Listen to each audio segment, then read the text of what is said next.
Ya, baik, mari kita simak seperti apa praktek manajemen risiko. Pertama, saya akan memulai dengan menjelaskan beberapa konsep dasar. Setelah itu saya akan fokus membahas dua tahap awal yang lumayan cukup sulit dari proses manajemen risiko. Baik, sebelum melangkah lebih jauh, saya ingin bertanya kepada Anda sekalian, apa sih definisi dari risiko? Apa itu risiko? Jadi, apa yang terbayang dalam benak Anda ketika mendengar kata risiko? Saya tidak akan mengutip definisi formalnya dulu. Apa yang terbayang ketika mendengar kata risiko ini? Baik, mungkin Anda akan membayangkan gambar seperti ini.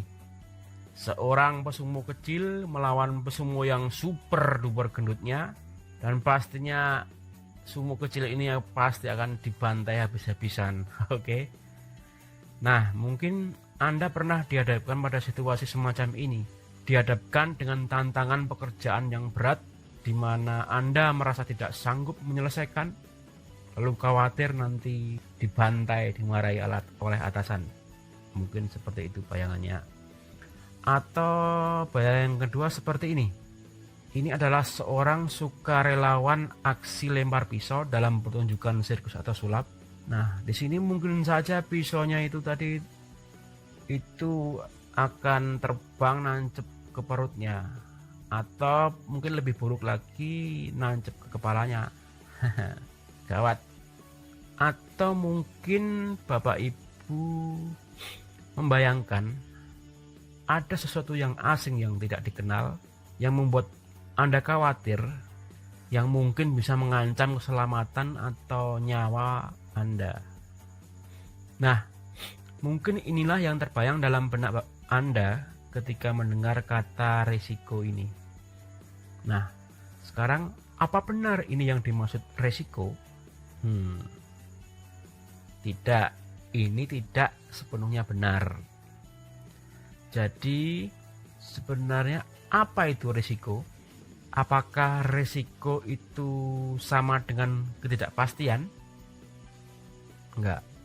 Jadi risiko itu tidak sama dengan ketidakpastian. Tapi risiko ada kaitannya dengan ketidakpastian. Tapi keduanya tidak sama. Oke. Jadi semua risiko itu bersifat tidak pasti. Tapi tidak semua hal yang bersifat tidak pasti adalah risiko. Nah, jika Anda mengamati isi dari register risiko atau daftar risiko, di sana Anda tidak akan menjumpai jutaan atau ribuan atau ratusan risiko yang didaftar. Paling-paling Anda akan hanya melihat 5-10 risiko saja. Nah, meskipun ada jutaan ketidakpastian di dunia ini, tapi tidak semuanya adalah risiko. Lalu, bagaimana cara menentukan ketidakpastian mana yang termasuk risiko? Dan setelah menentukan mana yang termasuk risiko, baru kemudian risiko itu dapat kita masukkan ke dalam daftar risiko untuk ditangani lebih lanjut. Artinya risiko itu hanya sebagian kecil dari ketidakpastian. Masalahnya, bagian kecil yang mana itu? Bagaimana cara menemukannya itu? Cara mengetahuinya bagaimana? Nah, saya kira cara memisahkan risiko dan ketidakpastian itu sederhana caranya. Saya memakai 5 kata. Inilah. Jadi risiko adalah ketidakpastian yang penting. Risiko adalah ketidakpastian yang penting. Karena banyak dari ketidakpastian yang ada di dunia ini itu tidak penting. Kita kan nggak peduli apa akan terjadi hujan salju atau hujan besok di Jakarta. Mau banjir kayak Jakarta, urusan Jakarta. Wong kita ada di Jogja misalkan. Nah, mungkin saja akan terjadi hujan besok di Jakarta, mungkin saja tidak. tapi itu tidak relevan karena kita sedang berada di Jogja gitu contohnya. Jadi hujan di Jakarta tidak penting bagi kita.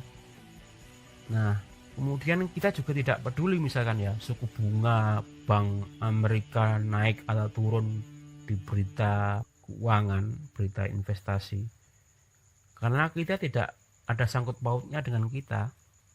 Atau misalkan selisih kurs mata uang dolar Amerika terhadap yen besok tahun 2020 itu tidak penting, oke? Karena nggak relevan dengan tujuan kita.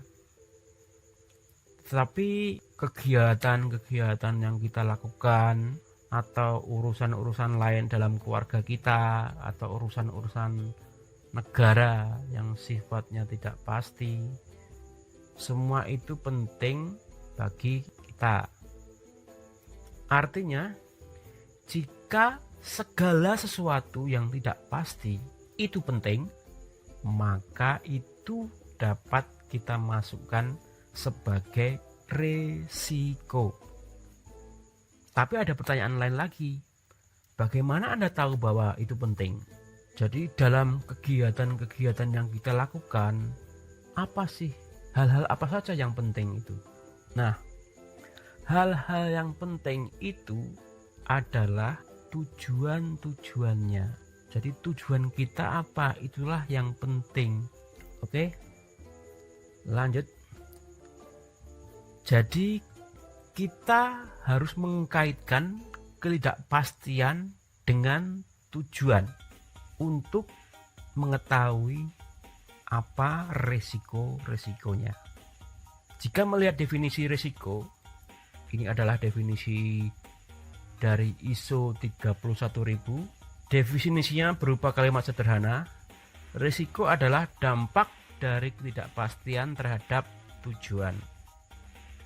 Kemudian ada definisi lainnya dari Association for Project Management atau APM, menyatakan hal yang sama, yaitu risiko adalah suatu kejadian tidak pasti atau sejumlah keadaan atau kondisi. Jika itu terjadi, akan berdampak pada pencapaian tujuan. Jadi ketidakpastian yang penting itulah resiko. Terus ketika kita melihat register resiko, artinya kita harus memastikan dua hal ini. Pertama, apakah kejadian atau situasi tersebut termasuk ketidakpastian? Karena kita tidak ingin memasukkan register resiko masalah-masalah, persoalan-persoalan. Kita tidak ingin memasukkan hambatan-hambatan, kendala-kendala yang dijumpai dalam melaksanakan kegiatan. Kita tidak ingin memasukkan prasyarat-prasyarat. Semua itu adalah hal yang sifatnya pasti, fakta sudah terjadi. Nah, sementara yang kita ingin cari di sini adalah ketidakpastian. Sesuatu yang mungkin saja akan terjadi, mungkin saja tidak. Tapi pertanyaan lainnya, apakah ketidakpastian itu sungguh penting? Jadi tujuan atau sasaran yang mana yang akan terkena dampaknya jika ketidakpastian itu benar-benar terjadi. Setelah itu kita akan mencari tahu seberapa besar resiko tersebut. Jadi seberapa besar ketidakpastiannya, seberapa besar level kepentingannya, tingkat kepentingannya. Sehingga menjawab pertanyaan seberapa besar nanti resikonya. Jadi gagasan tentang ketidakpastian yang penting ini kemudian menjadi bermanfaat ketika kita kaitkan ketidakpastian ini terhadap tujuan. Jadi sekarang kita tahu bahwa ada dua dimensi dari resiko. Pertama, dimensi ketidakpastian. Kedua, dimensi ketidakpastian itu akan berdampak pada tujuan.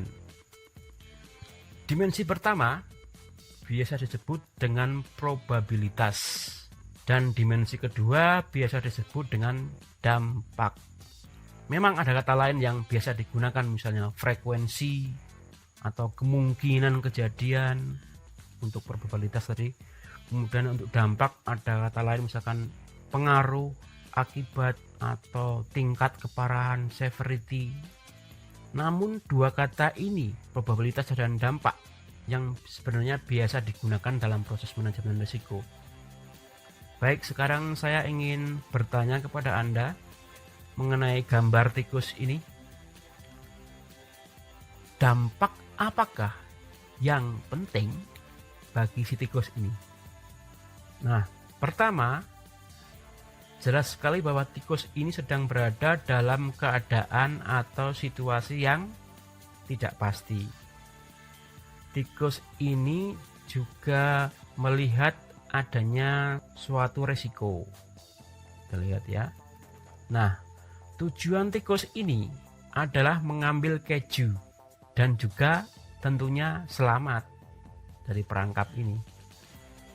Jadi satu risiko sudah teridentifikasi di sini ya, yaitu sesuatu yang buruk yang mungkin akan menimpa si tikus, yaitu tikusnya bisa kejepit, terluka, bahkan bisa mokat alias mati. Nah, karena tikus ini adalah seorang manajer risiko yang handal, maka dia mengenakan helm mungil ini warna merah ini untuk melindungi kepalanya. Artinya tikus ini telah mempersiapkan diri dengan baik ya, sehingga jika sesuatu yang buruk tadi benar-benar menimpa dirinya, dia tidak akan mati dan terluka. Jadi mengantisipasi dengan memakai helm ya, sungguh contoh yang sangat baik sekali. Jadi sama halnya dalam kegiatan-kegiatan yang kita lakukan itu juga ada ketidakpastian. Dan jika ketidakpastian itu benar-benar terjadi, itu bisa dalam tanda kutip membunuh dan tanda kutip melukai kita. Atau mungkin dampaknya bisa membuang-buang waktu kita, memboroskan anggaran, merusak reputasi, menurunkan kinerja, bahkan bisa melukai pihak lain. Dan sebagai manajer risiko yang baik, kita perlu memikirkan semua itu. Jadi kita harus mencegah sebelum terjadi, melindungi diri kita atau menghindar saja. Sekarang, apa ada ketidakpastian yang lain yang penting bagi tikus ini? Apa itu yang lainnya? Ya, itu dia benda berwarna kuning ini, yaitu kejunya. Ada ketidakpastian di situ ya. Jadi bisakah tikus ini mengambil kejunya dari perangkap? Mungkin saja bisa, mungkin saja tidak. Tidak pasti ya kan. Nah, jika tikus ini tidak berhasil mengambil keju dari perangkap, maka dia telah gagal. Jadi ada dua ketidakpastian di sini ya kan, yang harus ditangani oleh si tikus ini. Salah satunya tadi buruk, dia bisa saja terbunuh, terluka. Yang satunya lagi, dia bisa saja berhasil mengambil kejunya. Lantas apa yang harus dilakukan selanjutnya? Yang harus dilakukan si tikus adalah menangani kedua ketidakpastian itu sekaligus. Dan sebagai seorang manajer risiko, kita juga perlu mengerjakan hal yang sama seperti itu, yaitu berupaya sekuat tenaga mencari solusi-solusi terbaik atau paling tidak lebih baik untuk memperoleh kejunya tanpa terbunuh atau terluka. Jadi pada kegiatan-kegiatan yang kita lakukan di instansi kita harus mencegah hal-hal buruk terjadi. Tapi kita juga harus memperoleh kejunya. Ya, betul kan?